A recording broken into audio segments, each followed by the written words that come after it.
नमस्कार दोस्तों, मैं हूं गुरु और आप सबका स्वागत है द गुरु रिव्यू शो में।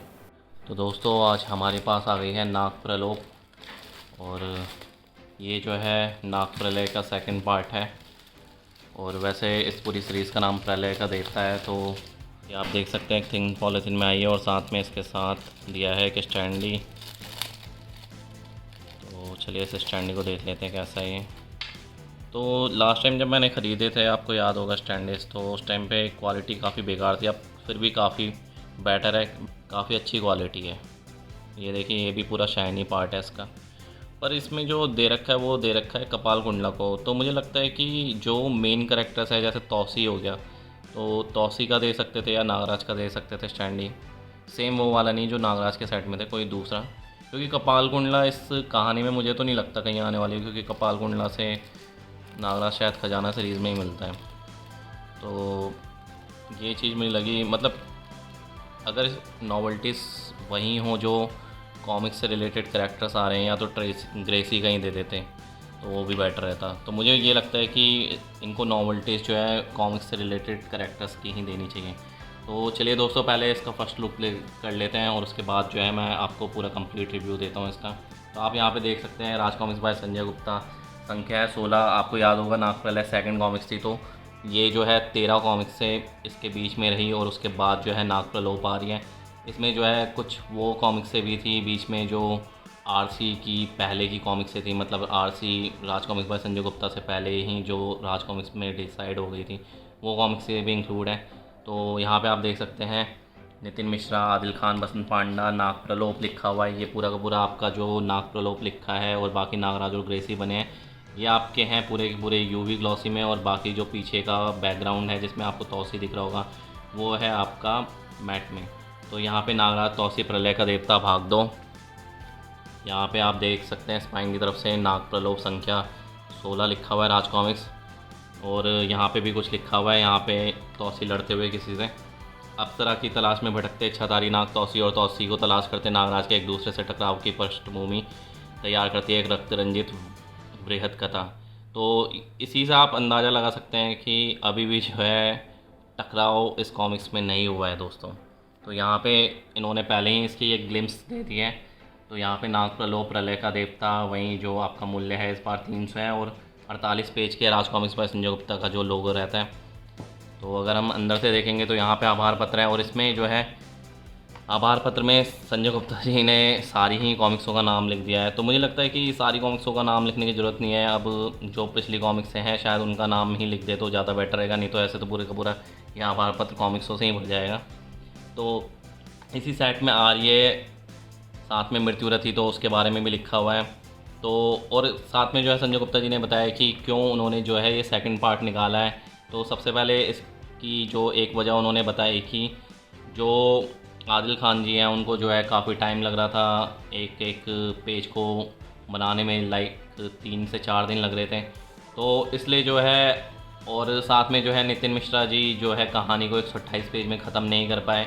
तो इसलिए जो है उनको जो है ये वाली कॉमिक्स जो है 48 पेज में निकालनी पड़ी, नहीं तो जो है 2022 में इसका एक भी पार्ट नहीं आ पाता। तो ये संजय गुप्ता जी ने बोला है। और साथ में ये बताया कि थर्ड पार्ट का जो है, जो भी आप पेंसिलिंग देखेंगे वो की गई है मार्गरेंट स्टूडियो के द्वारा, और फोर्थ पार्ट जो है वो फिर से आदिल खान जी बनाएंगे। तो ये जो है थोड़ी डिस्क्रिपेंसी हो सकती है कि थर्ड पार्ट में मे भी आपको जो है नागराज का चित्र जो भी दिखे वो जो है एक अलग आर्टिस्ट ने बनाया होगा, जैसे कि स्टूडियो का नाम लिखा हुआ है। और मुझे तो यही लगता है कि दोस्तों थर्ड पार्ट भी अगर आदिल खान से ही बनवाते तो ज़्यादा बेटर रहता। तो ये सब लिखा हुआ उन्होंने, और इसीलिए जो है नाग प्रलोभ करके सेकंड पार्ट आ रहा है। साथ में ये भी बताया कि थर्ड पार्ट के भी 48 पेजेस होंगे दोस्तों, और फोर्थ पार्ट के होंगे 64 पेजेस। और यहाँ पे जो है दोस्तों, हमारा वायदा अच्छी कॉमिक्स, आपका वायदा केवल ओनली राज कॉमिक्स, संजय गुप्ता प्रस्तुत करते हैं प्रलय का देवता। यहाँ पे पूरे क्रेडिट्स हैं, तो एक बार मैं क्रेडिट्स में जो जो है वो आपको बता देता हूँ। नाग प्रलोभ लेखन में नितिन मिश्रा जी का है, चित्रांकन आदिल खान पठान जी का है, रंग सज्जा है बसंत पांडा जी की, मुख पृष्ठ बनाया आदिल खान एवं प्रदीप शेरावत जी ने, शब्दांकन एवं ग्राफिक डिज़ाइन किया मंदार गंगेल, गौरव गंगेल ने, संपादन जो है संजय गुप्ता जी ने किया है, और संस्थापक राजकुमार गुप्ता और संजय गुप्ता लिखे हुए, नागराज तौसी का ये लिखा हुआ है। तो इसमें मेरे ख्याल से इंकिंग भी शायद बसंत पंडा जी की होंगी, क्योंकि इसमें इंकिंग का जिक्र नहीं है कहीं पे भी। और ये जो है डिस्क्लेमर पेज है और यहाँ से आपकी जो है नाक प्रलोप स्टार्ट हो जाती है। तो एक अच्छी बात दोस्तों इसमें यह है कि इसमें 48 पेजेस हैं और 2 पेजेस शुरू के जो हैं वो खाली क्रेडिट और जो है डिस्क्लेमर के लिए है, बाकी 46 पेजेस में आपकी स्टोरी है। तो आपको कहीं से भी निराशा नहीं होगी कि इसमें एड्स वगैरह आ गए। साथ में जो है यहाँ पे उन्होंने पूरी की पूरी लिस्ट दी हुई है जो जो कॉमिक्स हैं आने वाली है उसकी। तो इसमें आप देख सकते हैं अगला जो पार्ट है इसका नाग प्रलोप के बाद नाग प्रतिशोध, वो जो है मेरे ख्याल से शायद अक्टूबर नवंबर तक में आएगा मे बी, तो उसका वेट करना पड़ेगा। साथ में जो है इसमें बाकी आप देख सकते हैं सर्वग्रहण और शंखनाद सर्वायुध वगैरह सबका नाम लिखा हुआ है। तो ये तो हो गई दोस्तों इसके फर्स्ट लुक। साथ में मैं आपको थोड़े से पेजेस दिखा देता हूँ इसके। यहाँ पे आप पेजेस देख सकते हैं, तो पेंसिलिंग तो काफ़ी अच्छी हुई है दोस्तों, यहाँ पे भी आप देखें। तो एक चीज़ और मैं ये बोलना चाहूँगा कि खाली पेंसिलिंग से ही पूरी कॉमिक्स अच्छी नहीं लगती, कलरिंग भी काफ़ी जो है ज़बरदस्त हुई है। बसंत पंडा जी ने अच्छा काम किया है और आदिल खान जी ने तो किया ही है।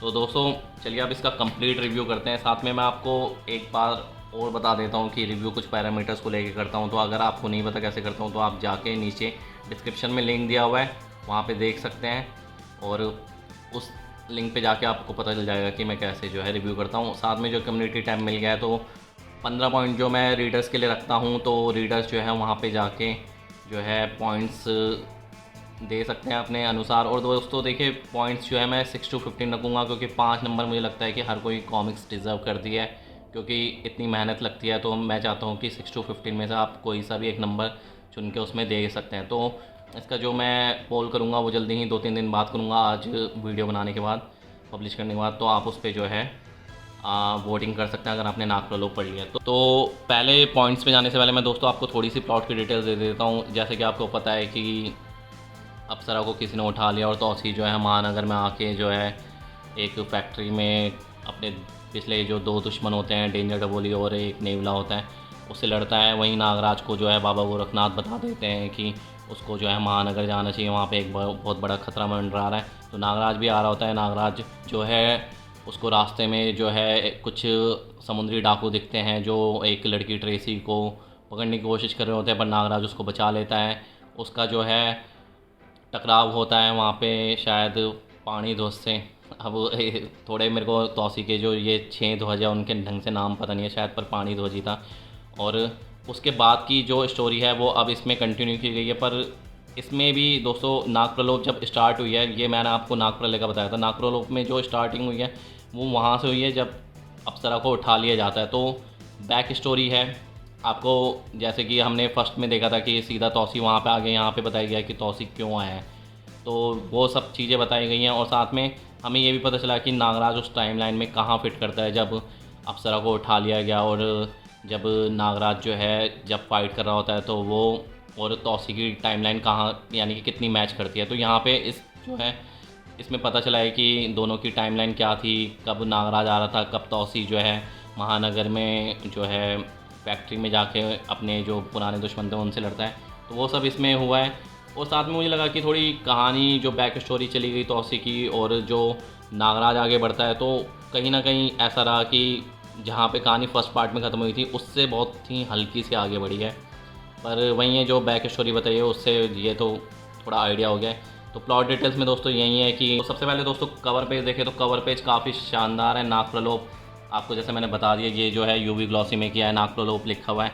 अब कई लोगों को मेरे को पता है प्रलोप का मतलब नहीं होगा तो पता होगा, तो प्रलोप का मतलब दोस्तों नाश होता है, विनाश होता है, कुछ भी आप ले सकते हैं।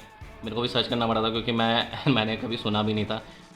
एक चीज़ राज कॉमिक्स की अच्छी लगती है कि हमें कुछ ना कुछ हिंदी के न्यू वर्ड्स सीखने को हमेशा मिलते रहते हैं। तो कवर काफ़ी अच्छा है। साथ में आपको इस कवर को देख के जो है आतंकर्ता की भी एक कॉमिक्स थी, शायद मामर थी, पता नहीं कौन सी थी, उसमें भी सेम टू सेम नागराज जो है ऐसे ही एक स्नेक रस्सी में अपनी जो है अप्लाई कर रहा होता है, तो थोड़ा थोड़ा उसकी सी फील आई। तो कवर पर काफ़ी अच्छा है, तो कवर काफ़ी शानदार है, तो इसके लिए मैं देता हूँ पूरे 5 पॉइंट।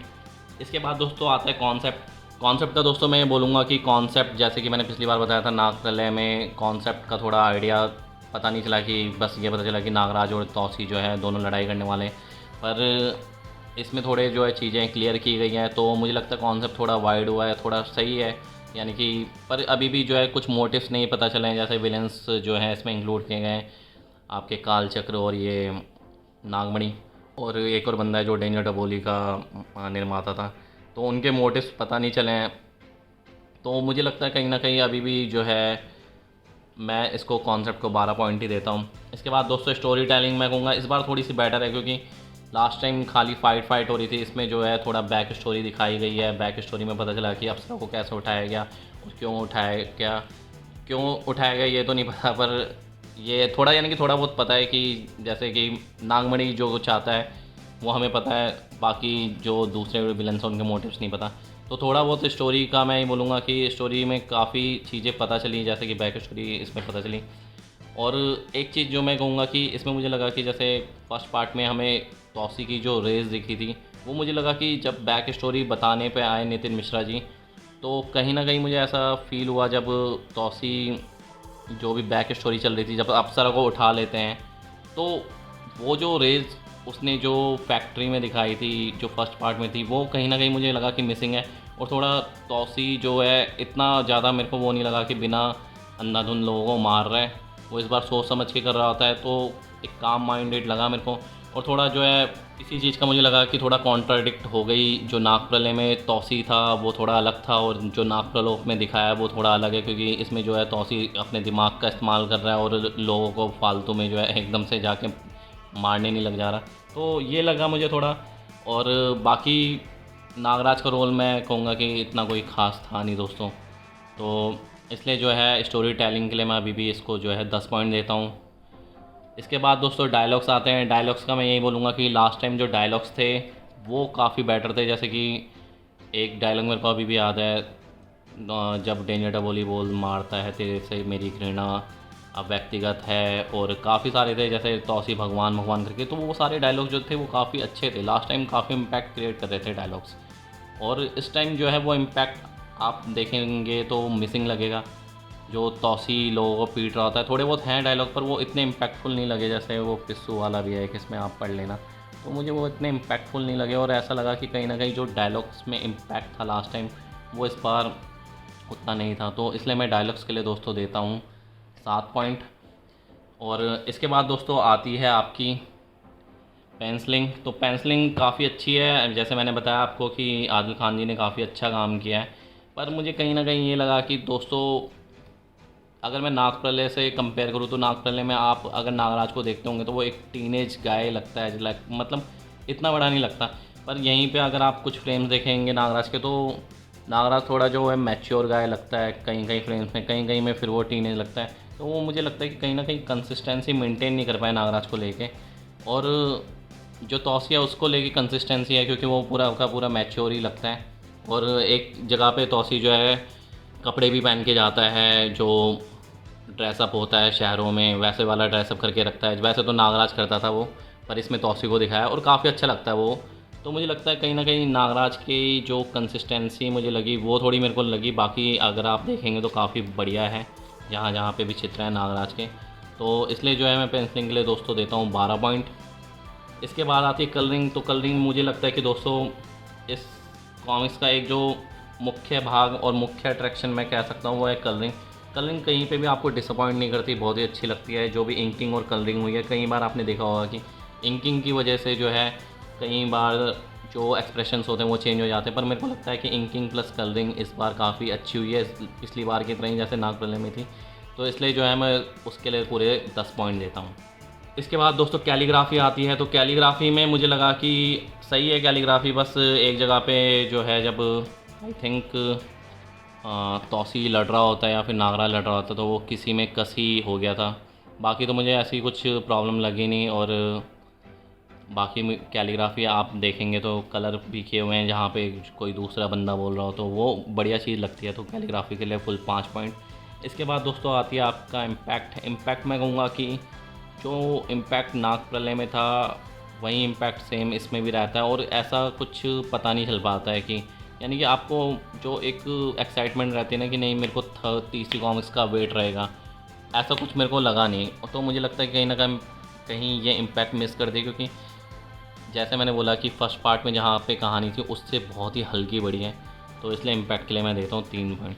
ग्रिप के लिए मैं यही बोलूँगा दोस्तों, अगर आप ग्रिप देखेंगे तो ग्रिपिंग थी स्टोरी, लाइन पर वही डायलॉग्स मिसिंग थे और वैसे इम्पैक्टफुल डायलॉग्स नहीं लगे। तो ग्रिप के लिए भी मैं देता हूँ 3 पॉइंट। तो अगर आप दोस्तों ओवरऑल देखेंगे तो नाग प्रलोक को मिलते हैं 67 पॉइंट्स। तो 85 में से 67 पॉइंट्स मिलते हैं दोस्तों नाग प्रलोक को, और ये काफ़ी अच्छे पॉइंट्स हैं। तो मैं तो यही बोलूँगा कि आप जो है इसको, अगर आप नाग प्रलय को फॉलो कर रहे हैं तो आप नाग प्रलोक भी आराम से ले सकते हैं।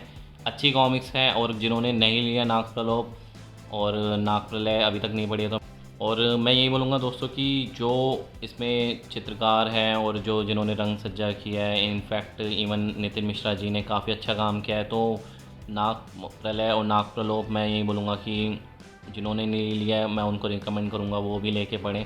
पर यही है कि उनको जो है वेट करना पड़ेगा थर्ड स्टोरी के लिए, और मेरे ख्याल से थर्ड स्टोरी शायद 4-5 महीने में आए, और ये पूरी स्टोरी शायद 1 साल और लग जाए शायद कंप्लीट होने में। लाइक 2023 अप्रैल मई तक मेरे ख्याल से ये कंप्लीट होगी। तो दोस्तों ये था मेरा पूरा नाग प्रलोक को लेके रिव्यू। अगला रिव्यू जो है मैं करूँगा आपका मृत्यु रथी का, पर उसके लिए जो है मैंने पढ़ तो लिया है, एक बार मुझे दोबारा पढ़नी पड़ेगी, और उससे पहले जो है मैं उसकी जो पुरानी कॉमिक्स से थी वो पढ़ रहा हूँ, क्योंकि मुझे लगता है कि वो कनेक्टेड हैं इससे। तो वो पढ़ के मैं आपको जल्दी ही मृत्यु रथी का रिव्यू करूँगा, मोस्ट प्रोबेबली परसों या तरसों तक उसका भी रिव्यू आ जाएगा। तो आप वेट करिए उस रिव्यू का। चलिए दोस्तों, अगर आपने अब तक सब्सक्राइब नहीं किया है तो चैनल को सब्सक्राइब कर लीजिए, वीडियो को लाइक नहीं किया है तो वीडियो को लाइक कर दीजिए, कमेंट करिए। आप भी बताइए कि आपको नाग प्रलोक पढ़ के कैसी लगी। अगर आपने इसमें ही कुछ पिक्स वगैरह देखी हैं तो आप बताइए कि आपको कैसा लगा देख के, और कैसा लगा रिव्यू, और क्या चीज़ें हम इम्प्रूव कर सकते हैं रिव्यू में। तो दोस्तों चलिए मैं मिलूँगा अगली वीडियो में, तब तक के लिए धन्यवाद।